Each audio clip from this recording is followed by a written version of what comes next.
இறைத்தூதர் ஸல்லல்லாஹு அலைஹி வஸல்லம் சொன்னார்கள், இறைவன் மீது வைக்க வேண்டிய நம்பிக்கையை நீங்கள் உறுதியாக வைத்தால் எல்லா நேரங்களிலும் என் இறைவன் மீது நம்பிக்கை வைக்கிறேன், அவன் எனக்கு போதுமானவன், இன்றைய கஷ்டத்தை நீக்குவதற்கு அவன் எனக்கு வாக்கு கொடுத்திருக்கிறான், அவனுடைய பாதையில் நான் முன்னேறுகிறேன், அவனை நோக்கி இந்த கஷ்டத்தையும் இந்த சிரமத்தையும் இந்த இருளையும் இந்த சோகத்தையும் என் இறைவன் நீக்குவான், அவன் நாடிய போது இதைவிட சிறந்த ஒன்றை எனக்கு கொடுப்பான் என்று இழப்புகளையும் நஷ்டங்களையும் ஏமாற்றங்களையும் அவதூறுகளையும் அவமானங்களையும் பற்றி கவலைப்படாமல் கண்ணியத்தையும் வெற்றியின் பாதையிலும் பயணிக்கக்கூடிய ஒரு மனிதன் இறைவன் மீது நம்பிக்கை வைத்தால் இறைத்தூதர் சொன்னார்கள், ஒரு பறவைக்கு இறைவன் எப்படி உணவளிப்பானோ அது போன்று உங்களுக்கும் உணவளிப்பான்.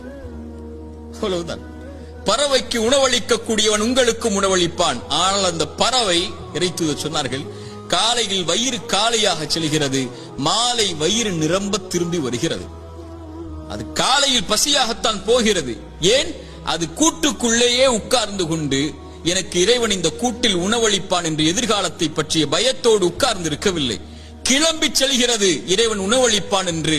மாலையில் வயிறு நிரம்ப வருகிறது. அதுபோல் இறைவன் மீது வைக்க வேண்டிய நம்பிக்கையை உறுதியாக திடமாக தெளிவாக நீங்கள் வைத்தால் என் இறைவன் என்னை ஒருபோதும் கைவிட மாட்டான் என்று இந்த பறவைக்கு உணவளிப்பதை போல் இறைவன் உங்களுக்கும் உணவளிப்பான்.